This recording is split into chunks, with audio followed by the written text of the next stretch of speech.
Hello दोस्तों, मैं doctor प्रिया त्रिपाठी आपका अपने यूट्यूब चैनल में स्वागत करती हूँ। दोस्तों, आप लोग कैसे हैं? उम्मीद करती हूँ अच्छे होंगे, स्वस्थ होंगे। तो दोस्तों, आज मैं बहुत ही महत्वपूर्ण विषय लेके आई हूँ, जो अभी के समय में बहुत सी महिला का एक चिंता का विषय हो गया है। तो दोस्तों, चिंता बिल्कुल नहीं करनी है, हमें कोशिश करनी है। तो आइए जानते हैं वो विषय क्या है। दोस्तों, आज कल ये मामूली सी परेशानी हो गई है। सामान्यतः हम लोग देखते हैं कि शादी 30 साल में होती है, तो बच्चा करते-करते 31-32 साल हो जाता है दोस्तों। तो बच्चा में दिक्कत होती है। तो कैसे हम प्रेगनेंसी के लिए प्रेगनेंसी का जल्दी उपाय कर सकते हैं, ठीक है? और सटीक उपाय कर सकते हैं कि जल्दी हम प्रेग्नेंट हो जाएं। तो दोस्तों, आइए जानते हैं। प्रेगनेंसी के लिए सबसे अच्छा जो उपाय है वो ये है दोस्तों, कि आपको कुछ बातों का ध्यान रखना पड़ता है, तब आप जल्दी प्रेग्नेंट हो सकते हैं। पहला वो है, जैसे एक फॉलिक एसिड नाम का टैबलेट आता है दोस्तों, वो आप यदि प्रेगनेंसी प्लान करती हैं तो उसके 3 महीना पहले से ही आप खा सकती हैं। फॉलिक एसिड खाने से आपके प्रेगनेंसी प्लान में बहुत ही हेल्प आएगा दोस्तों। आप जल्दी प्रेग्नेंट हो सकती हैं। कंसीव करने में सहायता करता है फॉलिक एसिड। एक टैबलेट आता है जो कि बहुत छोटा सा होता है। प्रतिदिन एक टैबलेट खाएं और 3 महीने तक खाएं। ये गारंटी है कि आप प्रेग्नेंट ज़रूर हो जाएंगे। जो दूसरी बात है वो ये है कि प्रेग्नेंट होने के लिए महिला का फिटनेस होना बहुत ज़रूरी है। तो महिला की फिटनेस में कुछ बातों का ध्यान रखना है कि यदि महिला का हाइट जितना है उस अनुसार उसका वज़न होना चाहिए। ऐसा नहीं है कि उसका हाइट कम है और उसका वज़न बहुत ज़्यादा है, तो दोस्तों कंसीव करने में परेशानी होती है। इसलिए वज़न को सामान्य रखने के लिए, यानी बैलेंस में रखने के लिए आपको कुछ एक्सरसाइज करना चाहिए, टहलना चाहिए। लेकिन हाँ दोस्तों, ये है कि बहुत ज़्यादा आप एक्सरसाइज ना करें, उससे आपको हार्मोन बनने में दिक्कत होती है। आज सीमित एक्सरसाइज करें। ऐसा नहीं है कि आप जिम जाने लगे, चाहे बहुत ज़्यादा हाई एक्सरसाइज करने लगे, नहीं। सीमित एक्सरसाइज करें, थोड़ा टहलें, उससे आपके वज़न का जो संतुलन है वो बना रहेगा। दूसरी बात ये है दोस्तों कि आपको अपने खान पान में थोड़ा सा परिवर्तन करना पड़ेगा, थोड़ा ध्यान रखना पड़ेगा कि आपको जल्दी प्रेग्नेंट होने के लिए क्या खाना है और क्या नहीं खाना है, ठीक है? तो क्या खाना है दोस्तों, उसमें जो है वो प्रोटीन युक्त सामान आप खाएं। जैसे सलाद हो गया, हरी सब्जी हो गई, दूध हो गया, अंडा हो गया, या फिर आप कह लीजिए कि ये पालक का साग हो गया, फल हो गया। ये सब आपको अपने डाइट में शामिल करना है, ठीक है? अब देखिए कि क्या नहीं खाना है जिससे हम जल्दी प्रेग्नेंट हो सकते हैं। वो ये है दोस्तों कि आपको चीनी अवॉइड करना है। चीनी मतलब शुगर अवॉइड करना है, ठीक है? मैदा से बना हुआ कोई सामान ना खाएं, ज़्यादा तेल मसाला ना खाएं, कम तेल मसाला में बना हुआ सब्जी ही खाएं तो ज़्यादा अच्छा होगा दोस्तों।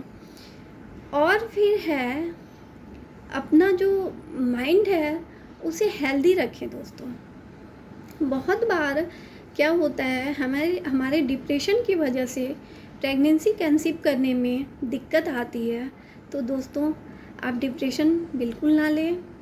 क्योंकि आपको यदि कोई गली मोहल्ले में पूछ देता है कि इतने दिन हो गए शादी के, अभी तक बच्चा नहीं हुआ, तो आपके दिमाग में कहीं ना कहीं चिंता बन जाती है। तो दोस्तों, इस चिंता को बिल्कुल दूर हटाएं, तभी आप प्रेग्नेंट हो सकती हैं। जो अगला है वो ये है कि आप अपने विटामिन डी का टेस्ट करवाएं। यदि आपके शरीर के अंदर विटामिन डी का मात्रा कम हो तो आप ज़रूर टेस्ट कराएं, उसके लिए दवाई खाएं, ठीक है।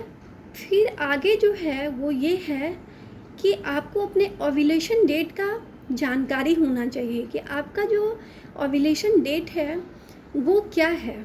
बहुत बार दोस्तों हम लोगों की नई शादी हुई रहती है, हमें यही जानकारी नहीं होती है कि महीने के किस दिन रिलेशन बनाना है और किस दिन रिलेशन नहीं बनाना है। तो ये जानकारी के अभाव में हमारा जो ओव्यूलेशन डेट है वो निकल जाता है दोस्तों, तो इसका ज़रूर ध्यान रखें। ओव्यूलेशन डेट जानने के लिए आपको बहुत परेशान नहीं होना है दोस्तों। आपके जो पीरियड का जो डेट होता है उसके डेट के 10 से 15 दिन आप रिलेशन बनाएं। 10वें दिन से शुरू कर दे रिलेशन बनाना और 15 से 17 दिन तक रिलेशन बनाएं, आपको ज़रूर कंसीव हो जाएगा बच्चा। उसके बाद जो है वो ये है दोस्तों कि बहुत महिलाएं परेशान होती हैं कि रिलेशन के बाद सारा स्पर्म हमारा बाहर आ जाता है। तो दोस्तों ये परेशान होने की बिल्कुल बात नहीं है।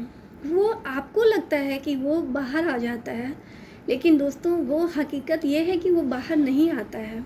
बिल्कुल चिंता नहीं करने की बात है, क्योंकि जो जेंट्स का स्पर्म होता है उस जो शुक्र अंडा बनने का काम करता है वो बहुत ही पतला रहता है। वो आपको देखने में लगता है कि गाढ़ा है, लेकिन जो यूट्रस अचीव करता है वो बहुत ही पतला रहता है और वो सेक्स के दौरान ही आपका यूट्रस उसको रिसीव कर चुका होता है। और जब आप सेक्स के बाद उठ के बैठती हैं तो आपको लगता है कि सारा स्पर्म बाहर आ गया है। ऐसा नहीं होता है दोस्तों।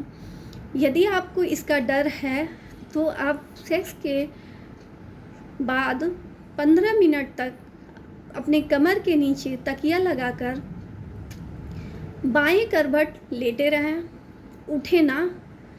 उठने से आपका स्पर्म बाहर हो जाएगा। आप लेटे रहें 15 से 20 मिनट तक। उसके बाद जाके अपने यूट्रस को वॉश करें। 15 मिनट के पहले यूट्रस को वॉश ना करें। इससे आपका जो प्रेगनेंसी का चांस है दोस्तों वो ज़्यादा रहता है, ठीक है। इसमें घबराने की कोई बात नहीं है कि स्पर्म बाहर आ जाता है तो आप प्रेग्नेंट नहीं हो सकती, ऐसा कुछ नहीं होता है। वो जितना उसको लेना होता है यूट्रस को वो ले चुका होता है सेक्स के दौरान ही। उसके बाद भी यदि आपको डर लगता है तो आप 15 से 20 मिनट तक बाएं करवट होके सोएं, लेटे रहें। उसके बाद जो एक बात आती है दोस्तों वो ये है कि कभी कभी सेक्स के दौरान औरत हो चाहे पुरुष हो उन्हें दर्द होता है और वो भी बहुत ज़्यादा दर्द होता है। तो उसके लिए हमें अपने डॉक्टर से संपर्क करना चाहिए बहुत ज़्यादा दर्द हो रहा हो तो, क्योंकि उसका कई कारण हो सकता है दोस्तों। उसका जो ये एक कारण है वो ये भी हो सकता है कि बहुत सी महिलाएं जब भी रिलेशन का टाइम आता है तो वो अपने मन में डर जाती हैं, क्योंकि जब हमारी शादी हुई रहती है दोस्तों उस समय रिलेशन करने में थोड़ा दर्द होता है, तो उनके दिमाग में साइकोलॉजिकल प्रॉब्लम हो जाती है कि फिर से वही दर्द होगा। तो उससे क्या होता है उनका यूट्रस सिकुड़ सा जाता है, डर की वजह से उनका यूट्रस सिकुड़ जाता है। उसी वजह से रिलेशन में उन्हें दर्द होता है। दूसरी जो समस्या है दोस्तों वो ये है कि हो सकता है आपके यूट्रस इन्फेक्शन हो, इसलिए भी आपको दर्द हो रहा हो। इसलिए रिलेशन के समय बहुत ज़्यादा यदि दर्द हो तो आप अपने गायनों से ज़रूर मिलें और उसकी दवा करवाएं और फिर जल्दी से आप कंसीव करें। ये मेरी प्रार्थना है। आपको यदि मेरा वीडियो पसंद आया हो तो लाइक और सब्सक्राइब ज़रूर करें। धन्यवाद।